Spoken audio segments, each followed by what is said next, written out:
Hello, beautiful listener. Do you dare delve into the darkness with this dastardly double bill? Because I have 2 vintage horror stories that are sure to get you in the Halloween spirit. So settle down, relax, and if you enjoy this audiobook, please hit that like button and subscribe for more scary stories. The Red Room by H.G. Wells. I can assure you, said I, that it will take a very tangible ghost to frighten me. And I stood up before the fire with my glass in my hand. It is your own choosing, said the man with the withered arm, and glanced at me askance. 28 years, said I have lived, and never a ghost have I seen as yet. The old woman sat staring hard into the fire, her pale eyes wide open. Aye, she broke in. And 28 years you have lived and never seen the likes of this house, I reckon. There's a many things to see when one's still but 28.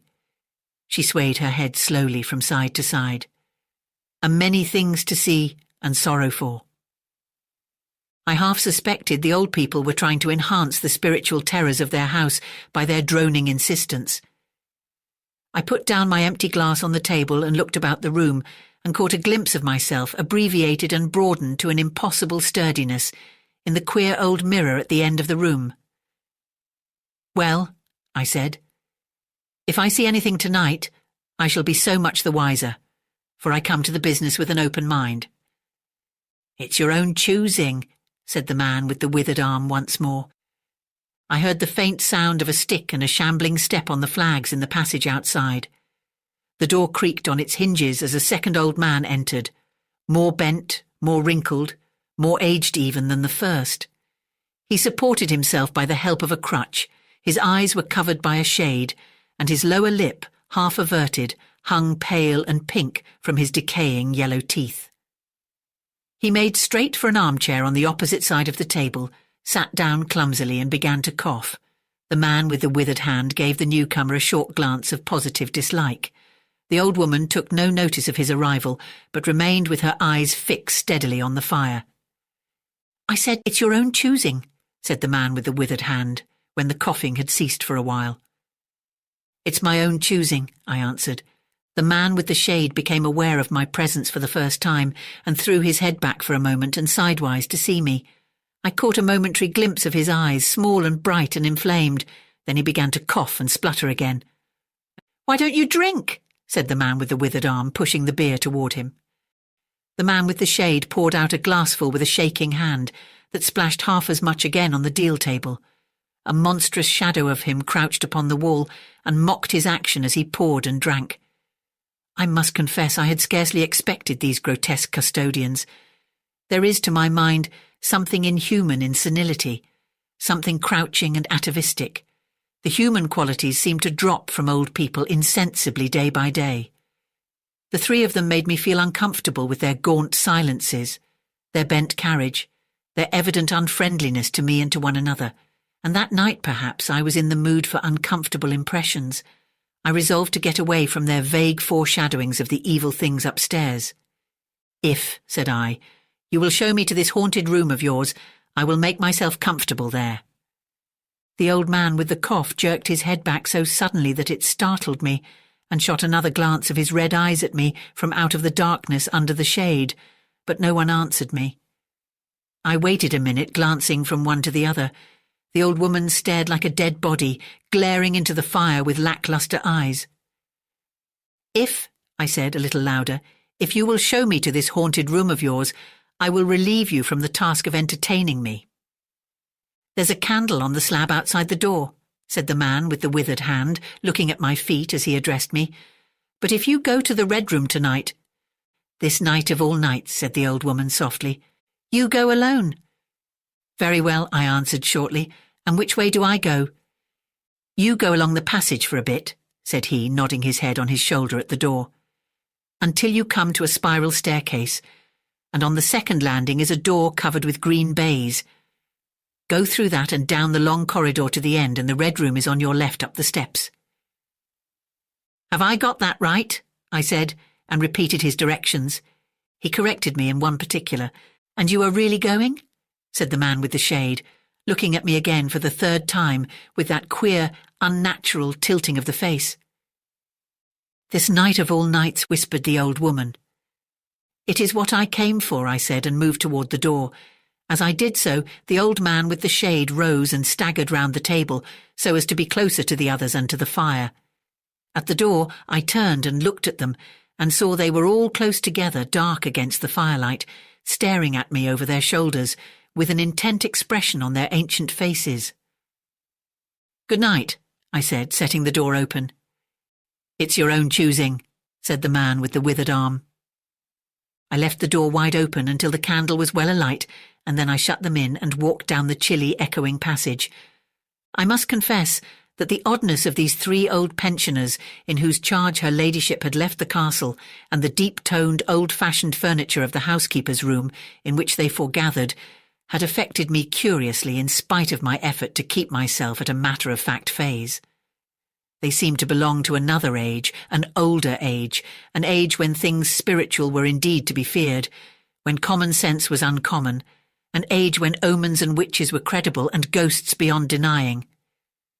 Their very existence, thought I, is spectral. The cut of their clothing, fashions born in dead brains. The ornaments and conveniences in the room about them even are ghostly. The thoughts of vanished men, which still haunt rather than participate in the world of today. And the passage I was in, long and shadowy, with a film of moisture glistening on the wall, was as gaunt and cold as a thing that is dead and rigid. But with an effort I sent such thoughts to the right about. The long, draughty subterranean passage was chilly and dusty, and my candle flared and made the shadows cower and quiver. The echoes rang up and down the spiral staircase, and a shadow came sweeping up after me, and another fled before me into the darkness overhead. I came to the wide landing and stopped there for a moment, listening to a rustling that I fancied I heard creeping behind me, and then, satisfied of the absolute silence, pushed open the unwilling baize-covered door and stood in the silent corridor. The effect was scarcely what I expected, for the moonlight coming in by the great window on the grand staircase picked out everything in vivid black shadow or reticulated silvery illumination. Everything seemed in its proper position. The house might have been deserted only yesterday, instead of 12 months ago. There were candles in the sockets of the sconces, and whatever dust had gathered on the carpets or upon the polished flooring was distributed so evenly as to be invisible in my candlelight. A waiting stillness was over everything. I was about to advance and stopped abruptly. A bronze group stood upon the landing, hidden from me by a corner of the wall, but its shadow fell with marvellous distinctness upon the white panelling and gave me the impression of someone crouching to waylay me. The thing jumped upon my attention suddenly. I stood rigid for half a moment, perhaps. Then, with my hand in the pocket that held the revolver, I advanced, only to discover a Ganymede and eagle, glistening in the moonlight. That incident for a time restored my nerve, and a dim porcelain ornament on a buhl table, whose head rocked as I passed, scarcely startled me. The door of the Red Room and the steps up to it were in a shadowy corner. I moved my candle from side to side in order to see clearly the nature of the recess in which I stood before opening the door. Here it was, thought I, that my predecessor was found, and the memory of that story gave me a sudden twinge of apprehension. I glanced over my shoulder at the black Ganymede in the moonlight and opened the door of the Red Room rather hastily, with my face half turned to the pallid silence of the corridor. I entered, closed the door behind me at once, turned the key I found in the lock within, and stood with the candle held aloft, surveying the scene of my vigil, the great Red Room of Lorraine Castle, in which the young Duke had died, or rather in which he had begun his dying, for he had opened the door and fallen headlong down the steps I had just ascended. That had been the end of his vigil, of his gallant attempt to conquer the ghostly tradition of the place, and never, I thought, had apoplexy better served the ends of superstition. There were other and older stories that clung to the room, back to the half-incredible beginning of it all, the tale of a timid wife and the tragic end that came to her husband's jest of frightening her. And looking round that huge shadowy room with its black window bays, its recesses and alcoves, its dusty brown-red hangings and dark gigantic furniture, One could well understand the legends that had sprouted in its black corners, its germinating darknesses. My candle was a little tongue of light in the vastness of the chamber. Its rays failed to pierce to the opposite end of the room, and left an ocean of dull red mystery and suggestion, sentinel shadows and watching darknesses beyond its island of light. And the stillness of desolation brooded over it all. I must confess some impalpable quality of that ancient room disturbed me. I tried to fight the feeling down. I resolved to make a systematic examination of the place, and so, by leaving nothing to the imagination, dispel the fanciful suggestions of the obscurity before they obtained a hold upon me. After satisfying myself of the fastening of the door, I began to walk round the room, peering round each article of furniture, tucking up the valances of the bed and opening its curtains wide. In one place there was a distinct echo to my footsteps. The noises I made seemed so little that they enhanced rather than broke the silence of the place. I pulled up the blinds and examined the fastenings of the several windows. Attracted by the fall of a particle of dust, I leaned forward and looked up the blackness of the wide chimney. Then, trying to preserve my scientific attitude of mind, I walked round and began tapping the oak panelling for any secret opening, but I desisted before reaching the alcove. I saw my face in a mirror, white. There were 2 big mirrors in the room, each with a pair of sconces bearing candles, and on the mantel-shelf too were candles in china candlesticks. All these I lit one after the other. The fire was laid, an unexpected consideration from the old housekeeper, and I lit it, to keep down any disposition to shiver, and when it was burning well I stood round with my back to it and regarded the room again. I had pulled up a chintz-covered armchair and a table to form a kind of barricade before me. On this lay my revolver ready to hand. My precise examination had done me a little good, but I still found the remoter darkness of the place and its perfect stillness too stimulating for the imagination. The echoing of the stir and crackling of the fire was no sort of comfort to me. The shadow in the alcove at the end of the room began to display that undefinable quality of a presence, that odd suggestion of a lurking living thing that comes so easily in silence and solitude. And to reassure myself, I walked with a candle into it and satisfied myself that there was nothing tangible there. I stood that candle upon the floor of the alcove and left it in that position. By this time I was in a state of considerable nervous tension, although to my reason there was no adequate cause for my condition. My mind, however, was perfectly clear. I postulated quite unreservedly that nothing supernatural could happen, and to pass the time I began stringing some rhymes together, Ingoldsby fashion, concerning the original legend of the place.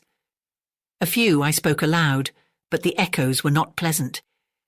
For the same reason I also abandoned after a time a conversation with myself upon the impossibility of ghosts and haunting. My mind reverted to the 3 old and distorted people downstairs, and I tried to keep it upon that topic. The sombre reds and greys of the room troubled me.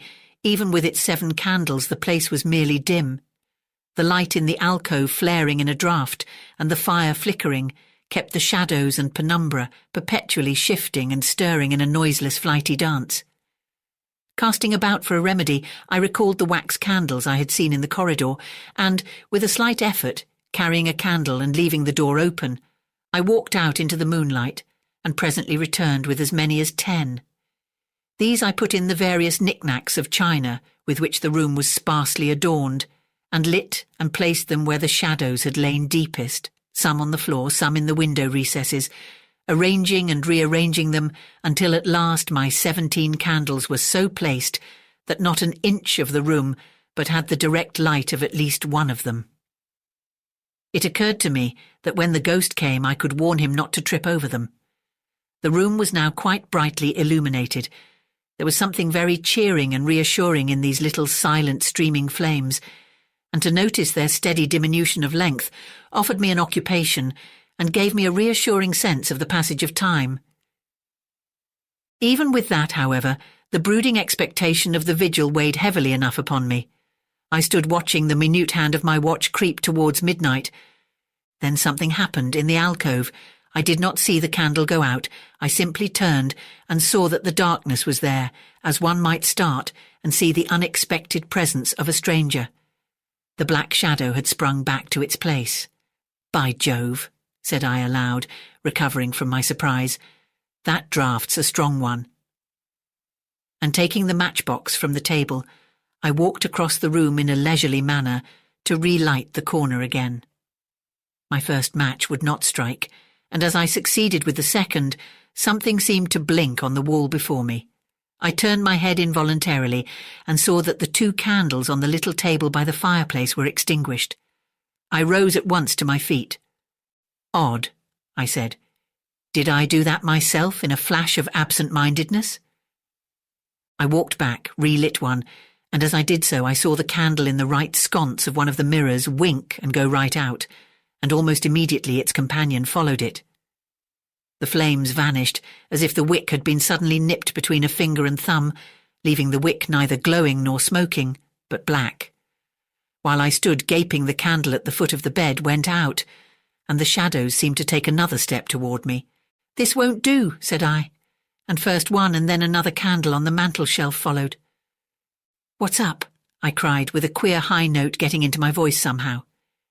At that, the candle on the corner of the wardrobe went out, and the one I had relit in the alcove followed. "Steady on," I said. "Those candles are wanted," speaking with a half-hysterical facetiousness and scratching away at a match the while, "for the mantel candlesticks." My hands trembled so much that twice I missed the rough paper of the matchbox. As the mantel emerged from darkness again, 2 candles in the remoter end of the room were eclipsed.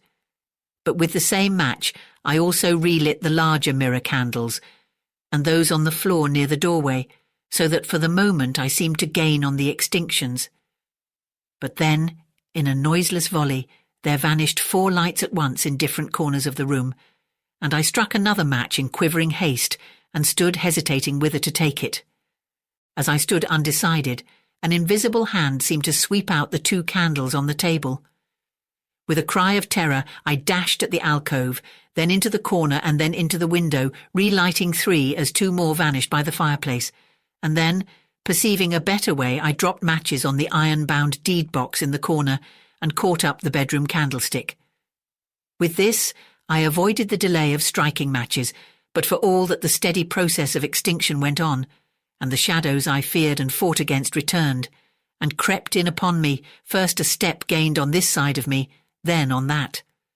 I was now almost frantic with the horror of the coming darkness, and my self-possession deserted me. I leaped panting from candle to candle in a vain struggle against that remorseless advance.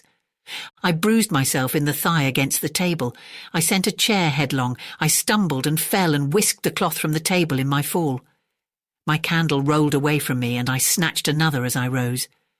Abruptly this was blown out as I swung it off the table by the wind of my sudden movement, and immediately the 2 remaining candles followed. But there was light still in the room, a red light, that streamed across the ceiling and staved off the shadows from me. The fire! Of course I could still thrust my candle between the bars and relight it. I turned to where the flames were still dancing, between the glowing coals and splashing red reflections upon the furniture, made 2 steps toward the grate, and incontinently the flames dwindled and vanished. The glow vanished, the reflections rushed together and disappeared, and as I thrust the candle between the bars, darkness closed upon me like the shutting of an eye, wrapped about me in a stifling embrace, sealed my vision, and crushed the last vestiges of self-possession from my brain, and it was not only palpable darkness, but intolerable terror. The candle fell from my hands. I flung out my arms in a vain effort to thrust that ponderous blackness away from me, and lifting up my voice screamed with all my might, once, twice, thrice. Then I think I must have staggered to my feet. I know I thought suddenly of the moonlit corridor, and with my head bowed and my arms over my face, made a stumbling run for the door, but I had forgotten the exact position of the door, and I struck myself heavily against the corner of the bed. I staggered back, turned, and was either struck or struck myself against some other bulky furnishing. I have a vague memory of battering myself thus to and fro in the darkness, of a heavy blow at last upon my forehead, of a horrible sensation of falling that lasted an age, of my last frantic effort to keep my footing, and then I remember no more. I opened my eyes in daylight. My head was roughly bandaged, and the man with the withered hand was watching my face. I looked about me, trying to remember what had happened, and for a space I could not recollect. I rolled my eyes into the corner, and saw the old woman, no longer abstracted, no longer terrible, pouring out some drops of medicine from a little blue phial into a glass. "Where am I?" I said. "I seem to remember you, and yet I cannot remember who you are." They told me then, and I heard of the haunted Red Room as one who hears a tale. "We found you at dawn," said he, "and there was blood on your forehead and lips." I wondered that I had ever disliked him. The three of them in the daylight seemed commonplace old folk enough. The man with the green shade had his head bent as one who sleeps. It was very slowly I recovered the memory of my experience. "You believe now," said the old man with the withered hand, "that the room is haunted." He spoke no longer as one who greets an intruder, but as one who condoles with a friend. "Yes," said I, "the room is haunted. And you have seen it. And we who have been here all our lives have never set eyes upon it, because we have never dared. Tell us, is it truly the old Earl who—" "No," said I, "it is not." "I told you so," said the old lady with the glass in her hand. "It is his poor young countess who was frightened." "It is not," I said. "There is neither ghost of Earl nor ghost of countess in that room. There is no ghost there at all, but worse, far worse, something impalpable." "Well," they said, "the worst of all the things that haunt poor mortal men," said I, "and that is, in all its nakedness, fear. Fear that will not have light nor sound, that will not bear with reason, that deafens and darkens and overwhelms. It followed me through the corridor, it fought against me in the room." I stopped abruptly. There was an interval of silence. My hand went up to my bandages. The candles went out one after another, and I fled. Then the man with the shade lifted his face sideways to see me and spoke. "That is it," said he. "I knew that was it, a power of darkness. To put such a curse upon a home. It lurks there always. You can feel it even in the daytime, even of a bright summer's day, in the hangings, in the curtains, keeping behind you however you face about. In the dusk it creeps in the corridor and follows you, so that you dare not turn. It is even as you say. Fear itself is in that room. Black fear. And there it will be, so long as this house of sin endures." Cool Air by H.P. Lovecraft. You ask me to explain why I'm afraid of a draught of cool air, why I shiver more than others upon entering a cold room, and seem nauseated and repelled when the chill of evening creeps through the heat of a mild autumn day. There are those who say I respond to cold as others do to a bad odour, and I am the last to deny the impression. What I will do is to relate the most horrible circumstance I ever encountered, and leave it to you to judge whether or not this forms a suitable explanation of my peculiarity. It is a mistake to fancy that horror is associated inextricably with darkness, silence, and solitude. I found it in the glare of mid-afternoon, in the clangour of a metropolis, and in the teeming midst of a shabby and commonplace rooming house with a prosaic landlady and two stalwart men by my side. In the spring of 1923, I had secured some dreary and unprofitable magazine work in the city of New York, and being unable to pay any substantial rent, began drifting from one cheap boarding establishment to another in search of a room which might combine the qualities of decent cleanliness, endurable furnishings, and very reasonable price. It soon developed that I had only a choice between different evils, but after a time I came upon a house in West 14th Street which disgusted me much less than the others I had sampled. The place was a 4-story mansion of brownstone, dating apparently from the late 40s, and fitted with woodwork and marble whose stained and sullied splendour argued a descent from high levels of tasteful opulence. In the rooms, large and lofty, and decorated with impossible paper and ridiculously ornate stucco cornices, there lingered a depressing mustiness and hint of obscure cookery. But the floors were clean, the linen tolerably regular, and the hot water not too often cold or turned off, so that I came to regard it as at least a bearable place to hibernate until one might really live again. The landlady, a slatternly, almost bearded Spanish woman named Herrero, did not annoy me with gossip or with criticisms of the late-burning electric light in my third-floor front hall room. And my fellow lodgers were as quiet and uncommunicative as one might desire, being mostly Spaniards a little above the coarsest and crudest grade. Only the din of streetcars in the thoroughfare below proved a serious annoyance. I had been there about 3 weeks when the first odd incident occurred. One evening at about 8, I heard a spattering on the floor and became suddenly aware that I had been smelling the pungent odour of ammonia for some time.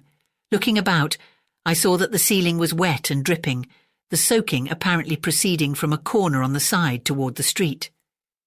Anxious to stop the matter at its source, I hastened to the basement to tell the landlady, and was assured by her that the trouble would quickly be set right.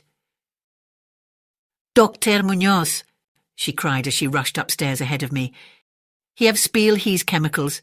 He is too sick for doctor himself, seeker and seeker all the time, but he will not have no other for help. He is very queer in his sickness. All day he take funny-smelling baths, and he cannot get excite or warm. All his own housework he do. His little room are full of bottles and machines, and he do not work as doctor. But he was great once. My fat air in Barcelona have hear of him, and only juiced now he feeks a arm of the plumber that get hurt of sudden. He never go out only on roof, and my boy Esteban he bring him his food and laundry and medicines and chemicals. My God, the sal ammoniac that man use for to keep him cool." Mrs. Herrero disappeared up the staircase to the 4th floor, and I returned to my room. The ammonia ceased to drip, and as I cleaned up what had spilled and opened the window for air, I heard the landlady's heavy footsteps above me. Dr. Munoz I had never heard save for certain sounds, as of some gasoline-driven mechanism, since his step was soft and gentle. I wondered for a moment what the strange affliction of this man might be, and whether his obstinate refusal of outside aid were not the result of a rather baseless eccentricity. There is, I reflected tritely, an infinite deal of pathos in the state of an eminent person who has come down in the world. I might never have known Dr. Munoz had it not been for the heart attack that suddenly seized me one forenoon as I sat writing in my room. Physicians had told me of the danger of those spells, and I knew there was no time to be lost. So remembering what the landlady had said about the invalid's help of the injured workman, I dragged myself upstairs and knocked feebly at the door above mine. My knock was answered in good English by a curious voice some distance to the right, asking my name and business, and these things being stated, there came an opening of the door next to the one I had sought. A rush of cool air greeted me, and though the day was one of the hottest of late June, I shivered as I crossed the threshold into a large apartment whose rich and tasteful decoration surprised me in this nest of squalor and seediness. A folding couch now filled its diurnal role of sofa, and the mahogany furniture, sumptuous hangings, old paintings and mellow bookshelves all bespoke a gentleman's study rather than a boarding-house bedroom. I now saw that the hall room above mine, the lethal room of bottles and machines which Mrs. Herrero had mentioned, was merely the laboratory of the doctor, and that his main living quarters lay in the spacious adjoining room, whose convenient alcoves and large contiguous bathroom permitted him to hide all dressers and obtrusively utilitarian devices. Dr. Munoz, most certainly, was a man of birth, cultivation, and discrimination. The figure before me was short but exquisitely proportioned, and clad in somewhat formal dress of perfect fit and cut. A high-bred face of masterful, though not arrogant expression, was adorned by a short, iron-grey full beard, and an old-fashioned pince-nez shielded the full dark eyes and surmounted an aquiline nose which gave a Moorish touch to a physiognomy otherwise dominantly Celt-Iberian.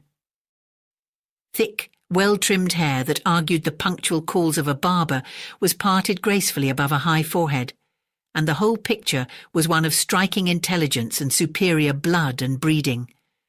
Nevertheless, as I saw Dr. Munoz in that blast of cool air, I felt a repugnance which nothing in his aspect could justify. Only his lividly inclined complexion and coldness of touch could have afforded a physical basis for this feeling, and even these things should have been excusable, considering the man's known invalidism. It might, too, have been the singular cold that alienated me, for such chilliness was abnormal on so hot a day, and the abnormal always excites aversion, distrust, and fear. But repugnance was soon forgotten in admiration, for the strange physician's extreme skill at once became manifest, despite the ice-coldness and shakiness of his bloodless-looking hands. He clearly understood my needs at a glance, and ministered to them with a master's deftness, the while reassuring me in a finely modulated, though oddly hollow and timbreless voice, that he was the bitterest of sworn enemies to death, and had sunk his fortune and lost all his friends in a lifetime of bizarre experiment devoted to its bafflement and extirpation. Something of the benevolent fanatic seemed to reside in him, and he rambled on almost garrulously as he sounded my chest, and mixed a suitable draught of drugs fetched from the smaller laboratory room. Evidently he found the society of a well-born man a rare novelty in this dingy environment, and was moved to unaccustomed speech as memories of better days surged over him. His voice, if queer, was at least soothing, and I could not even perceive that he breathed as the fluent sentences rolled urbanely out. He sought to distract my mind from my own seizure by speaking of his theories and experiments, and I remember his tactfully consoling me about my weak heart by insisting that will and consciousness are stronger than organic life itself, so that if a bodily frame be but originally healthy and carefully preserved, it may, through a scientific enhancement of these qualities, retain a kind of nervous animation despite the most serious impairments, defects, or even absences in the battery of specific organs. He might, he half-jestingly said, some day teach me to live, or at least to possess some kind of conscious existence, without any heart at all. For his part, he was afflicted with a complication of maladies requiring a very exact regimen, which included constant cold. Any marked rise in temperature might, if prolonged, affect him fatally, and the frigidity of his habitation, some 55 or 56 degrees Fahrenheit, was maintained by an absorption system of ammonia cooling, the gasoline engine, whose pumps I had often heard in my room below. Relieved of my seizure in a marvellously short while, I left the shivery place a disciple and devotee of the gifted recluse. After that, I paid him frequent overcoated calls, listening while he told of secret researches and almost ghastly results, and trembling a bit when I examined the unconventional and astonishingly ancient volumes on his shelves. I was eventually, I may add, almost cured of my disease for all time by his skilful ministrations. It seems that he did not scorn the incantations of the medievalists, since he believed these cryptic formulae to contain rare psychological stimuli which might conceivably have singular effects on the substance of a nervous system from which organic pulsations had fled. I was touched by his account of the aged Dr. Torres of Valencia, who had shared his earlier experiments and nursed him through the great illness of 18 years before whence his present disorders proceeded. No sooner had the venerable practitioner saved his colleague than he himself succumbed to the grim enemy he had fought. Perhaps the strain had been too great, for Dr. Munoz made it whisperingly clear, though not in detail, that the methods of healing had been most extraordinary, involving scenes and processes not welcomed by elderly and conservative Galens. As the weeks passed, I observed with regret that my new friend was indeed slowly but unmistakably losing ground physically, as Mrs. Herrero had suggested. The livid aspect of his countenance was intensified, his voice became more hollow and indistinct, his muscular motions were less perfectly coordinated, and his mind and will displayed less resilience and initiative. Of this sad change he seemed by no means unaware, and little by little his expression and conversation both took on a gruesome irony, which restored in me something of the subtle repulsion I had originally felt. He developed strange caprices, acquiring a fondness for exotic spices and Egyptian incense until his room smelled like the vault of a sepulchred pharaoh in the Valley of Kings. At the same time, his demands for cold air increased, and with my aid he amplified the ammonia piping of his room and modified the pumps and feed of his refrigerating machine until he could keep the temperature as low as 34 or 40 degrees, and finally even 28 degrees. The bathroom and laboratory, of course, being less chilled, in order that water might not freeze and that chemical processes might not be impeded. The tenant adjoining him complained of the icy air from around the connecting door, so I helped him fit heavy hangings, to obviate the difficulty. A kind of growing horror of outre and morbid cast seemed to possess him. He talked of death incessantly, but laughed hollowly when such things as burial or funeral arrangements were gently suggested. All in all, he became a disconcerting and even gruesome companion. Yet in my gratitude for his healing, I could not well abandon him to the strangers around him, and was careful to dust his room and attend to his needs each day, muffled in a heavy ulster, which I bought especially for the purpose. I likewise did much of his shopping and gasped in bafflement at some of the chemicals he ordered from druggists and laboratory supply houses. An increasing and unexplained atmosphere of panic seemed to rise around his apartment. The whole house, as I have said, had a musty odour, but the smell in his room was worse, in spite of all the spices and incense and the pungent chemicals of the now incessant baths, which he insisted on taking unaided. I perceived that it must be connected with his ailment, and shuddered when I reflected on what that ailment might be. Mrs. Herrero crossed herself when she looked at him, and gave him up unreservedly to me, not even letting her son Esteban continue to run errands for him. When I suggested other physicians, the sufferer would fly into as much of a rage as he seemed to dare to entertain. He evidently feared the physical effect of violent emotion, yet his will and driving force waxed rather than waned, and he refused to be confined to his bed. The lassitude of his earlier ill days gave place to a return of his fiery purpose, so that he seemed about to hurl defiance at the death demon, even as that ancient enemy seized him. The pretence of eating, always curiously like a formality with him, he virtually abandoned, and mental power alone appeared to keep him from total collapse. He acquired a habit of writing long documents of some sort, which he carefully sealed and filed with injunctions that I transmit them after his death to certain persons whom he named, for the most part lettered East Indians, but including also a once celebrated French physician, now generally thought dead, and about whom the most inconceivable things had been whispered.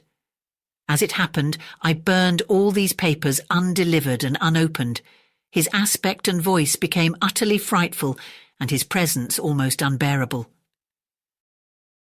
One September day, an unexpected glimpse of him induced an epileptic fit in a man who had come to repair his electric desk lamp, a fit for which he prescribed effectively while keeping himself well out of sight. That man, oddly enough, had been through the terrors of the Great War without having incurred any fright so thorough. Then, in the middle of October, the horror of horrors came with stupefying suddenness. One night about 11, the pump of the refrigerating machine broke down, so that within 3 hours the process of ammonia cooling became impossible. Dr. Munoz summoned me by thumping on the floor, and I worked desperately to repair the injury, while my host cursed in a tone whose lifeless, rattling hollowness surpassed description. My amateur efforts, however, proved of no use, and when I had brought in a mechanic from a neighbouring all-night garage, we learned that nothing could be done until morning, when a new piston would have to be obtained. The moribund hermit's rage and fear, swelling to grotesque proportions, seemed likely to shatter what remained of his failing physique, and once a spasm caused him to clap his hands to his eyes and rush into the bathroom. He groped his way out with face tightly bandaged, and I never saw his eyes again. The frigidity of the apartment was now sensibly diminishing, and at about 5 in the morning the doctor retired to the bathroom, commanding me to keep him supplied with all the ice I could obtain at all-night drugstores and cafeterias.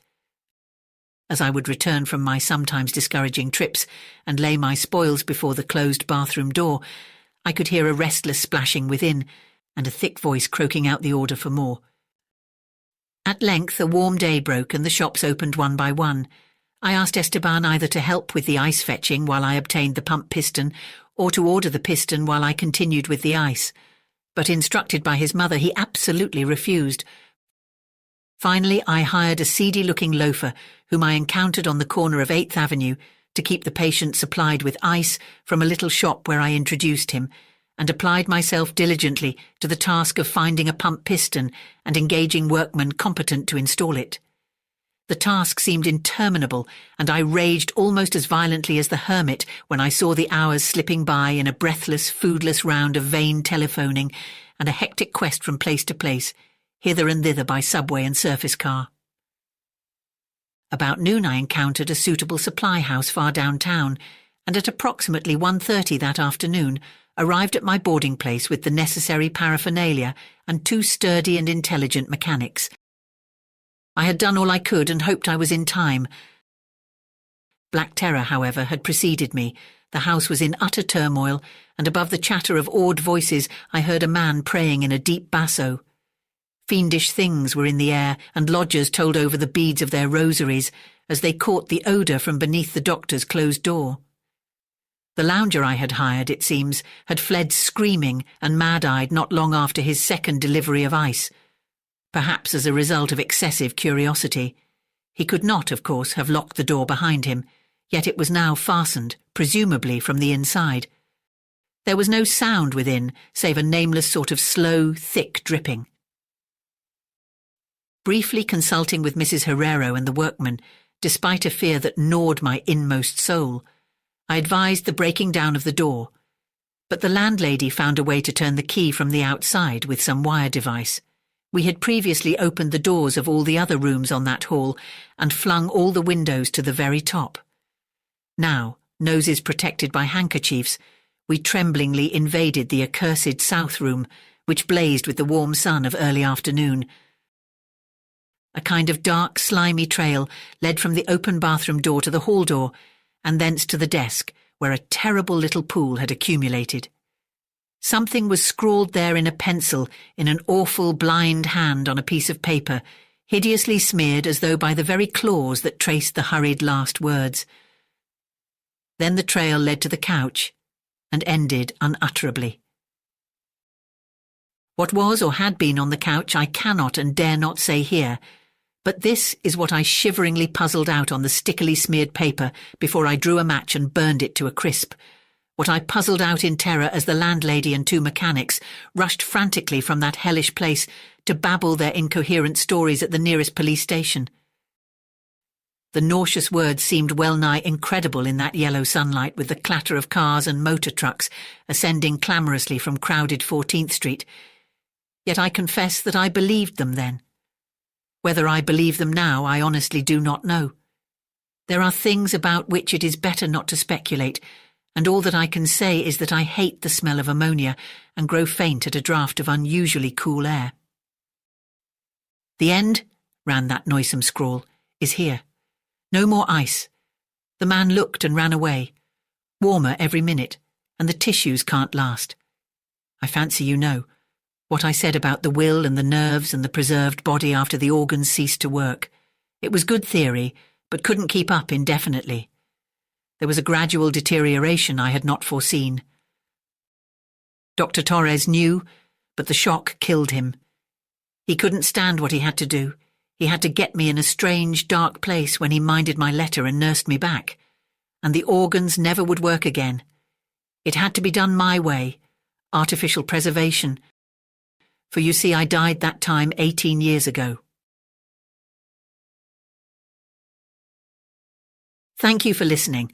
I hope you enjoyed these stories, and if you did, please do hit that like button to help share them with others, and check out my channel for more terrifying tales.